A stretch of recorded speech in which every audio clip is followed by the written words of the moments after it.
When people hear the name Gotti, they immediately think of John Gotti, the flashy mob boss known as the Teflon Don. But long before John became America's most famous gangster, another Gotti brother was already making a name for himself in organized crime. His name was Gene Gotti, and while history often remembers John, Gene's story is just as fascinating. Born in the Bronx, New York in 1946, Gene Gotti grew up in a large family where life was tough and opportunities were limited. Like several of his brothers, Gene became involved in street crime at a young age, and eventually developed connections within the Gambino crime family.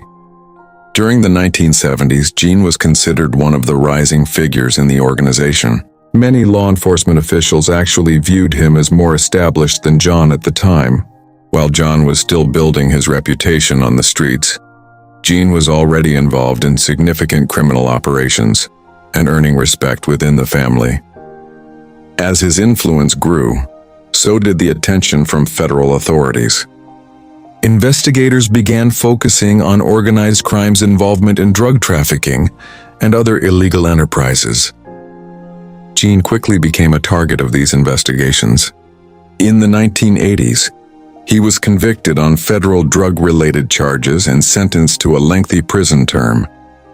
The conviction removed him from the streets at a critical moment in Gambino family history. While Gene was serving time behind bars, his younger brother John was rising rapidly through the ranks.